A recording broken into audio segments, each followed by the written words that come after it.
Alléluia. Oh, nous bénissons le Seigneur parce qu'il est bon. Bien-aimé, bénis le Seigneur ce matin, bénis-le encore. C'est un nouveau jour. Seigneur, je viens te rendre grâce et te remercier pour tes bienfaits dans nos vies. Depuis notre origine jusqu'à ce jour, Seigneur, je viens te rendre grâce parce que tu nous as encore et encore accordé la grâce et les privilèges d'être en vie et de nous connecter ce matin. Seigneur, je te rends grâce parce que je sais que tu ne nous fais pas vivre en vain, que c'est pour des buts, que c'est des desseins éternels que tu nous gardes en vie. Papa, merci parce que tu te souviens de nous, en dépit de nos faiblesses, Seigneur, de nos manquements, Yahweh, à cause de ta fidélité, de ta bonté, de ton grand amour pour nous. Ce matin, je te bénis du profond de mon cœur pour le don de la vie que tu donnes à ton peuple, pour le souffle qu'aucun homme ne peut retenir de sa propre force, Seigneur, ni de sa propre volonté, que seul toi, oh Dieu, donne à qui tu veux, quand et comme tu le veux. Merci pour le mouvement et l'être. Merci pour la santé et la force, Seigneur. Bien-aimé, ce matin, prie. La vie de Christ coule en toi comme jamais auparavant. Oui, tout ce qui était mort en toi, le Seigneur est en train de le faire revivre au nom de Jésus. Je désire ardemment être imbibé, Seigneur, noyé, plongé dans tes eaux vives, oh Dieu. Bien-aimé, désire sa présence, sans la puissance, enveloppée maintenant comme une armure tout autour de toutes les dimensions de ton être, oh Dieu. Il le fait maintenant, il le fait maintenant. Non, ne sois pas insensible à sa présence, bien-aimé, ni à la puissance qui descend ce matin. Laisse que le fleuve de la vie coule dans tous les domaines de ta vie, dans ton esprit, dans ton âme, dans ton corps, dans ton travail, dans ta famille, dans ton mariage, dans tes projets, dans ton ministère, dans tes voyages, dans tout ce qui te concerne de près ou de loin, au nom de Jésus. Alléluia. Oh Seigneur, merci parce que tu le fais ce matin. Oui, la vie coule en cette personne qui est sous le son de ma voix. Oui, Seigneur, tu le fais, Éternel. Ne laisse rien, Seigneur, comme c'était auparavant. Au nom de Jésus, oui, Seigneur, que ta vie détruise tout ce qui est de la mort, tout ce qui est de l'ennemi, tout ce qui est des ténèbres, tout ce qui est de la sorcellerie, de l'occultisme. Au nom de Jésus, oui, la vie de Christ vient en toi et ça devient fertile. Oh mon Dieu, oui, il est la source de nos vies qui coule en nous. Au nom de Jésus-Christ, bien-aimés, nous continuons toujours avec la série que Dieu nous a donnée. Je suis toujours dans les livres de Matthieu 26. Si tu n'avais pas écouté l'appel matinal du lundi, je te prie d'écouter pour comprendre la continuité du message. Donc, je suis toujours au verset 36 jusqu'au verset 44. Nous continuons toujours avec le même passage. Malheureusement, on n'a pas le temps de relire et relire, mais je vais toujours aller trouver certains versets que Dieu me donne. Bien-aimé, le corps suit toujours. Oui, bien-aimé, quand la chair domine le corps et qu'elle est dit on va dormir, le corps va dormir. Mais quand l'esprit qui domine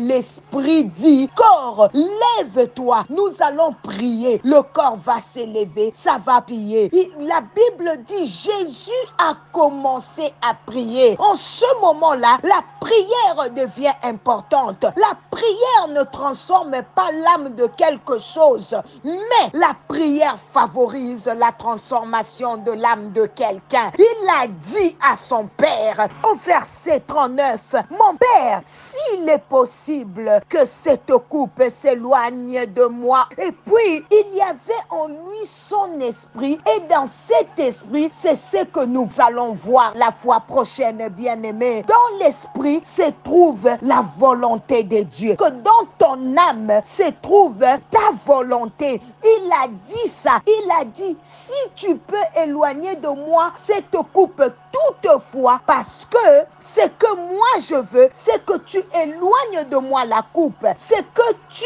m'épargnes de la croix. Mais toi, ce que tu veux, c'est que je puisse aller jusqu'au bout. Alors Jésus dit, ce n'est pas ma volonté, mais c'est ta volonté. Donc la volonté de Dieu s'est trouvée dans l'esprit de Jésus. Donc la volonté de Dieu dans l'esprit de Jésus a parlé. Il est dit, non pas ma volonté, mais ta volonté, la volonté de Dieu. Bien-aimé, dans l'âme, il y a ta volonté. Jésus a dit, ma volonté, c'est que tu éloignes de moi cette coupe. Pas ce que je veux, mais pas ce que je ressens. Donc, bien-aimé, parfois l'homme ressent des choses dans son âme, des choses que Dieu ne veut pas, des choses qui ne sont pas conformes à la volonté de Dieu, parce que la volonté parfaite de Dieu s'est trouvée dans son esprit. Jésus dit, pas ce que je pense, pas ce que moi je trouve normal, mais ta volonté. Qu'est-ce que Jésus a fait en priant? Jésus, en priant, il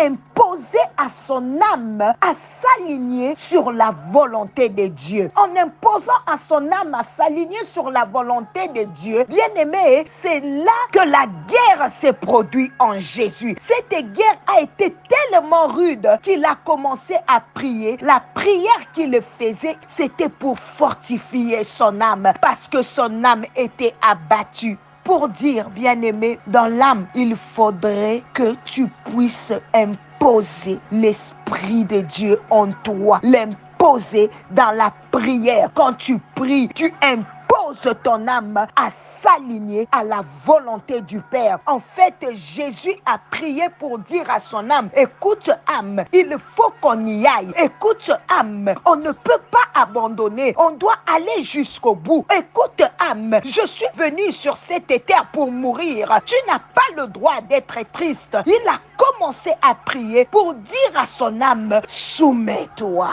Alléluia. Quelqu'un ce matin, nous allons continuer demain et en train de dire à son âme, mon âme, soumets-toi à la volonté de Dieu. Peut-être que ton âme te résiste encore. Peut-être que ton âme parle autrement. Peut-être que ton âme est triste. Peut-être que ton âme réclame quelque chose qui n'est pas dans le plan de Dieu. Peut-être que ton âme a des sentiments qui ne glorifient pas le Seigneur. Alors, prie, bien-aimé, afin de dominer ces sentiments. Prie, bien-aimé, afin de dominer à ce que tu ressens, afin de dominer à ta propre volonté pour que la volonté de Dieu, qui est la volonté parfaite, puisse s'accomplir dans ta vie au nom de Jésus. Oh God, thank you. C'est pour cela, bien-aimé, que je t'invite, alléluia, à te joindre à nous déjà ce vendredi. Nous allons prier ensemble où nous allons poser nos âmes à la volonté de Dieu. Nous sommes en train de clôturer le mois de la Pentecôte où le Saint-Esprit va habiter dans nos esprits pour dominer sur la chair, pour dominer sur les sentiments, pour dominer sur les choses qui ne glorifient pas Dieu au nom de Jésus. Je prie que ta vie devienne désormais une vie fertile. Oh, je prie ce matin, bien-aimé, que tu deviennes féconde dans tous les aspects de ta vie. Oui, tu vas te multiplier au nom de Jésus à cause de la productivité de Jésus dans ta vie. Laisse que les hommes soient contraints à te favoriser au point où ils pourront changer les lois de leur pays ou de leurs entreprises en ta faveur en vertu de la vie de Christ qui coule en toi afin de répondre à tes exigences. Au nom de Jésus, la Bible dit au commencement, c'était la parole. La parole crée toutes choses. Laisse que tout ce qui n'est pas le résultat de la parole de Dieu en toi soit défait, soit détruit au nom de Jésus, car il est écrit, toute plante que ton Père céleste n'a pas plantée sera déracinée. Que tout ce que Dieu n'a pas planté en toi soit déraciné au nom de Jésus dans n'importe quel domaine de ta vie. Au nom de Jésus, soit détruit, soit consumé in Jesus mighty name. C'était bien la servante de l'Éternel, maman Nathalie Lukula. Que Dieu te bénisse. Nous continuons demain avec nos exhortations sur le corps, l'âme et l'esprit. Que Que mon Dieu vous bénisse. Rendez-vous vendredi minuit, heure de l'Afrique du Sud, 23h heure de Kinshasa. Et ici, c'est déjà à 18h. God bless you all. Bye bye.